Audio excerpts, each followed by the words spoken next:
जो महाविकास अघाड़ी है, इंडिया गठबंधन है, वो यहाँ से जीतेगा। लेकिन यहाँ अनुशक्ति नगर में आप चुनाव प्रचार कर रहे हैं, यहाँ पर दोनों कैंडिडेट एनसीपी से हैं।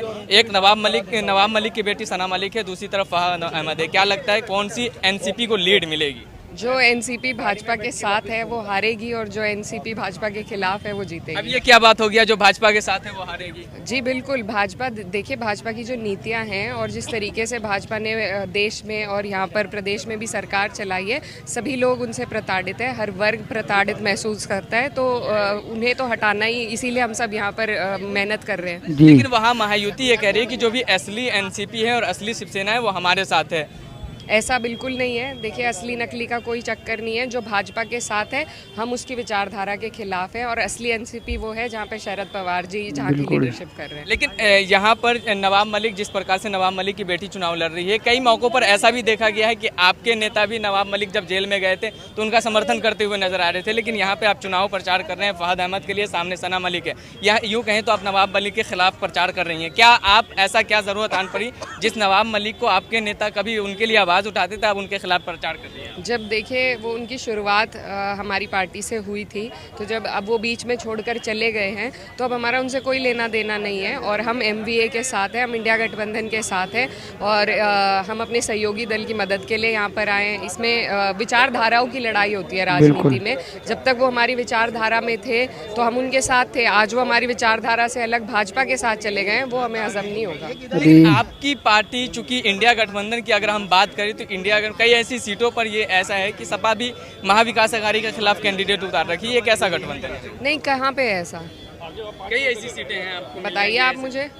अब भिवंडी में चले जाए, वहाँ पर महाविकास अघाड़ी के भी कैंडिडेट हैं और उसके बाद सपा के भी कैंडिडेट। देखिए, कहीं कहीं पर अपने कार्यकर्ताओं के लिए भी आदमी को उनके जो मेहनत है वो देखते हुए कई कदम ऐसे उठाने पड़ते हैं, और फ्रेंडली मैच है। अगर समाजवादी कहीं भी जीतेगी तो समर्थन एमवीए को रहेगा, इंडिया गठबंधन को रहेगा। अच्छा, तो क्या लगता है यहाँ महाविकास अघाड़ी कितनी सीटें पे कामयाबी हासिल? देखिए, हमें लगता है कि यहाँ पर सरकार महाविकास अघाड़ी की ही बनेगी और भाजपा हारेगी यहाँ। लेकिन वहाँ से जब मोदी आ रहे हैं वो कह रहे हैं कि एक है, तो उनके कहने से क्या होता है, करने दो, उनका यही काम है। वो आते हैं, यूपी के मुख्यमंत्री आ रहे हैं, वो कह रहे हैं कि बटेंगे तो कटेंगे, इस तरीके के नारे। उनके नारे से उनके ही लोग सहमत नहीं है।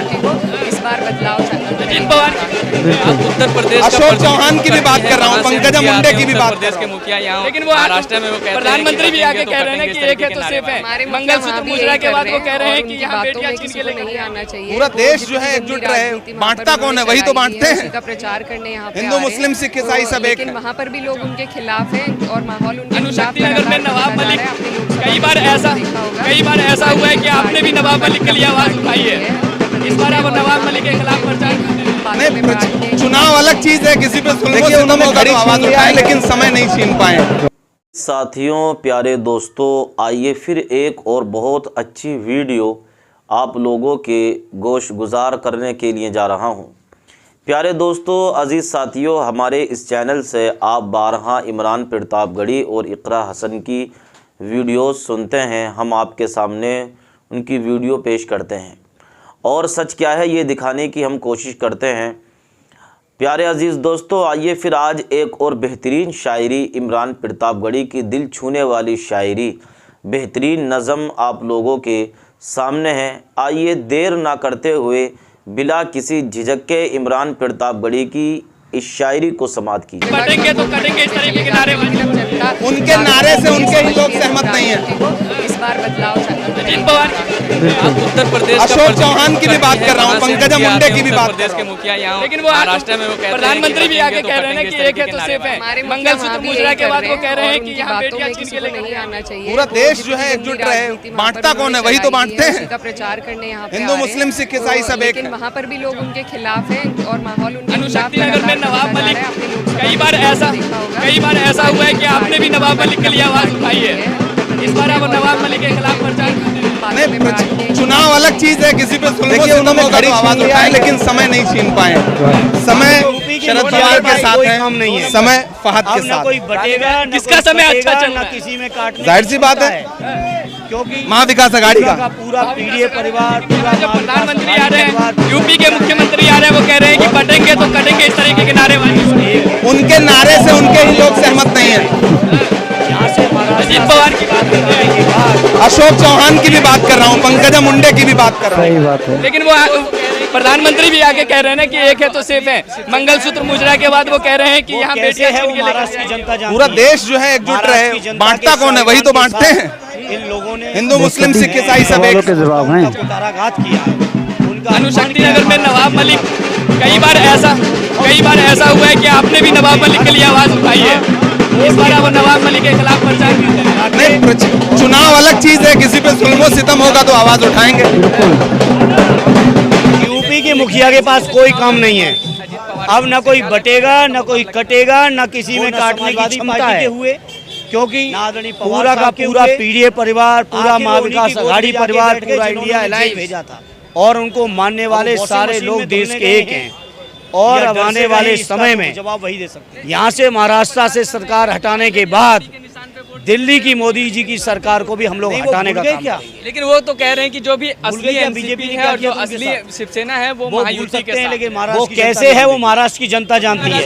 महाराष्ट्र की जनता के स्वाभिमान के साथ इन लोगों ने मैं समझता हूँ उनका कुताराघात किया है, उनका अपमान किया है महाराष्ट्र की जनता का। और महाराष्ट्र के लोग बहुत स्वाभिमानी लोग हैं, अपने हर अपमान का बदला वोट के माध्यम से बीजेपी को हरा के और महाविकास आघाड़ी को जिता के देंगे। अभी आप असली एनसीपी और असली शिवसेना महायुति के, लेकिन एनसीपी से चुनाव लड़ रहे हैं, लेकिन अजीत पवार की तरफ से क्या लगता है यहाँ का मुकाबला? ठाकरे जी ने जो वो न समाजवादी पार्टी के हुए, कोरोना में न आदरणीय पवार साहब के हुए, आखिर वो उन्हीं की गोद में जाके बैठ गए जिन्होंने उन्हें जेल भेजा था। कैरेक्टर है। अब वो वॉशिंग मशीन में धुलने गए हैं या डर से गए हैं, इसका तो जवाब वही दे सकते हैं। यदि किसी पर सबसे ज्यादा आस्था है और सबसे ज्यादा सम्मान किसी का है, नहीं वो भूल गए क्या? भूल गए क्या बीजेपी ने क्या किया था उनके साथ? वो भूल सकते हैं, लेकिन महाराष्ट्र की जनता और एक प्रकार का नारा देते हैं हमारे बुजुर्ग शरद पवार पर सबका भरोसा विश्वास है। राहुल गांधी पर पूरा देश, महाराष्ट्र के बाद ट्रस्ट कर रहा है। उनके मोहब्बत के रास्ते सारे नफरत को खत्म करें। लेकिन कहा यह जा रहा है असली एनसीपी और असली शिवसेना महायुति के साथ। भैया आखिर आप कर क्या रहे हो? ये तो आप और 20 सालों से सब ठाकरे जी ने जो काम किया ना, चाहे कोरोना में, चाहे लोगों के लिए, चाहे उनका जो आचरण है वो हीरो कैरेक्टर है। और राहुल गांधी पर पूरा महाराष्ट्र भरोसा करते हैं, पूरा। और यदि किसी पर सबसे ज्यादा आस्था है चाहिए और सबसे ज्यादा सम्मान किसी का है, वो शरद पवार जी का है। यहाँ यूपी के मुख्यमंत्री आते हैं और एक प्रकार का नारा देते हैं कि कटोगे तो कटोगे। ऐसे लेकिन भाजपा में 11 साल के बाद 11 साल के बाद भी आपको ये बात करनी चाहिए।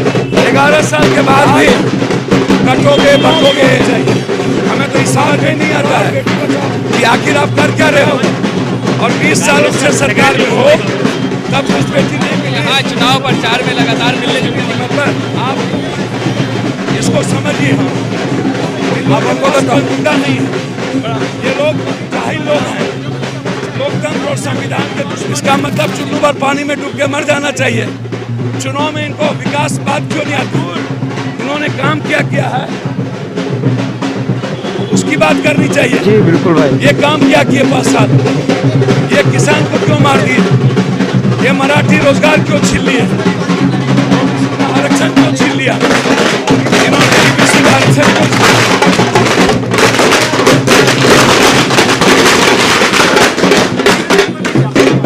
आपको ये बात करनी चाहिए। बात युवाओं की होनी चाहिए। बात बेटी पढ़ाओ और बेटी बचाओ। कांग्रेस का सेक्रेटरी मुंबई कांग्रेस। अच्छा। यहाँ चुनाव प्रचार में लगातार मिलने जुलने वाले आप इसको समझिए, इन लोगों के पास कोई मुद्दा नहीं है। ये लोग जाहिल लोग हैं, लोकतंत्र और संविधान के दुश्मन हैं। अजीज़ों, आप लोगों ने इमरान प्रतापगढ़ी की ये बेहतरीन शायरी सुनी होगी कि जिस शायरी के अंदर इमरान प्रतापगढ़ी ने हालात हाजिरा का बयान किया और ये बयान किया कि लोगों को किस चीज़ की ज़रूरत है और लोगों को किस चीज़ की ज़रूरत नहीं है। और उन्होंने यहाँ तक कहा कि आज मुआशरे के अंदर पढ़े लिखे लोगों की ज़रूरत है, इल्म हासिल करना ज़रूरी है। हमारे पास इल्म होगा तो हमारे पास एक ताकत, हमारे पास एक पावर होगी। उनकी गज़ल और उनकी शायरी के अंदर बहुत सारी बातें हमारे और आपके लिए जो थी वो काबिल अमल थी। अज़ीज़ साथियों, तो इस वीडियो को लाइक कीजिए, शेयर कीजिए। अस्सलामु अलैकुम वरहमतुल्लाहि ताला व बरकातुहू।